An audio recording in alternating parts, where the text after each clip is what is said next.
Good day kapadyak! Sa video natin ngayon, checkin natin itong Luto Rigid Pork na pang 26er daw. O, tara! Kung bago ka lang sa channel ko, huwag kalimutan mag-subscribe at i-click yung bell icon para notified ka sa mga future videos ko. Siyempre, leave a like na rin. Merry Christmas! Okay, so meron naman tayong Shopee item dito. Siyempre, ilalagay ko sa description below yung Shopee link kung saan ko siya nabili. So, itong fork na to, gawa to sa aluminum o alloy. So, walang bakal dito. So, hindi ito mga ngalawang kahit ibabad mo to sa tubig. Yan, para sa mga natatakot sa kalawang. Hindi yan mga ngalawang kasi aluminum yan. So, yung quality ng pintura niya, okay naman. Tapos, ito naman yung decals niya. Glossy black yung decals. And Luto. Ito, may nakasulat, Wang, Luto Wang. Luto Wang. O, di wow. Tapos, sa loob ng legs niya, merong mga spiderweb decals na ewan, abstract. Ganun din, glossy din siya. Tapos, bladed yung legs niya, pang aerodynamics. Ang napansin ko lang dito sa Luto, manipis lagi yung legs nila. Kahit dun sa una kong Luto rigid fork na review, medyo manipis. Unlike dito sa Sagmit, medyo malapad. Dito sa Luto, hindi gaano. Ayan. Yung itong part ng Sagmit, malapad. Dito, hindi. Tapos, dito sa kabitan ng brake caliper, parehas lang din sa lahat ng klase ng rigid fork. Naka-post mount siya. Tapos, yung dropout niya, meron din siyang hook sa gilid. Para kung sakaling accidentaling lumuwag yung QR o lumuwag yung bolt, hindi agad kakalas yung wheel set. Kakalog-kalog pero hindi makakalas dahil yan dito sa may hook. So yung welding points dito sa may kabitan ng caliper, ganyan, kaliskis siya na TIG weld. Pagdating naman dito sa may crown, ganun din, puro kaliskis. Kitang-kita yung TIG weld. Pero maayos naman yung pagka-TIG weld, hindi naman masagwa. Tapos dito sa may loob, yun na naman, mukha siyang tumbong. Smooth naman siya, wala namang nakakasugat sa loob.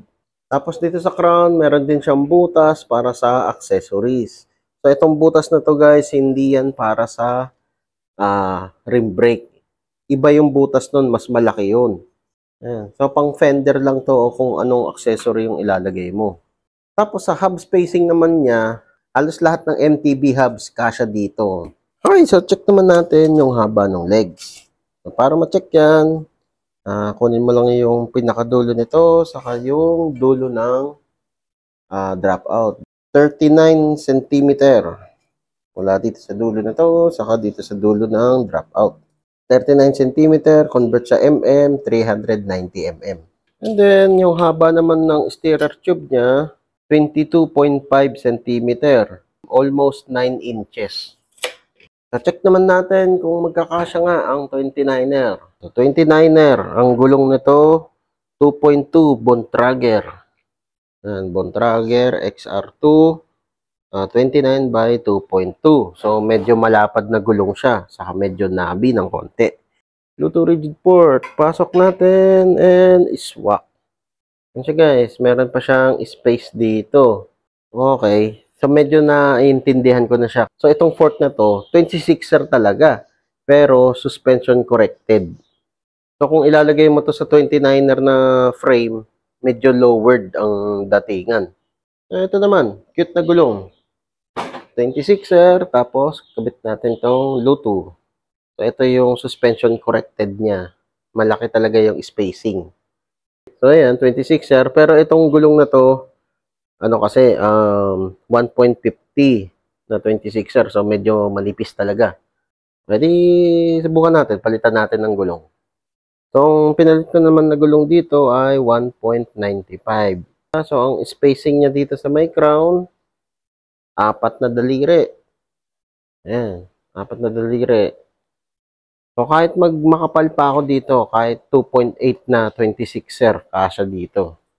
Kahit yung mga plus size na 26er, kasya. Siyempre, wag lang yung pang fat bike. Hindi na kasya yun. Iba na yun. So, tama lang yung sukat niya. Pang ano nga siya, suspension corrected. Dahil nagkasya yung 29er, siyempre, kasya din dyan yung 27.5. Kahit makapal pa yung gulong, malapad. Okay, panghuli, check naman natin yung timbang niya. 820 grams. Okay. So, plus minus na lang kasi hindi naman totally accurate yung mga ganito eh. Okay, so final verdict out of the box. Okay siya. Saktuhan lang yung paint quality.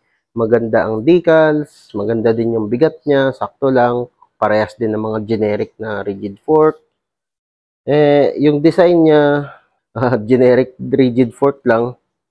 Kung 26er yung gamit mo, gusto mo ng medyo mataas yung frame mo, pwede ka dito sa Luto rigid fork kasi nga suspension corrected siya.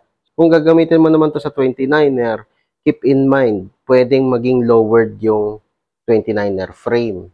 Pwedeng tumama yung pedal mo o yung crank arm mo sa kalsada, lalo na kapag liliko ka. Mas lowered kasi. So yun guys, ang Luto rigid fork na 26er. Kung nagustuhan mo tong video na to, leave a like, o kung may katanungan ka pa, o kung may gusto kang idagdag, comment down below lang.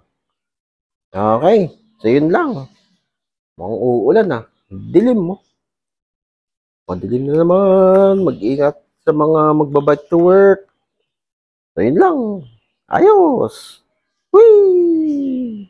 O kapadyak, kung na-enjoy mo tong video na to, leave a like at i-share mo na rin sa mga tropa pips mo. Makakatulong ito sa channel. Kung gusto mo pang manood ng mga video, hindi tayo nauubusan. Meron tayong katulad nito, saka ito. Oh, nood na. Maraming salamat. See you next time. Merry Christmas!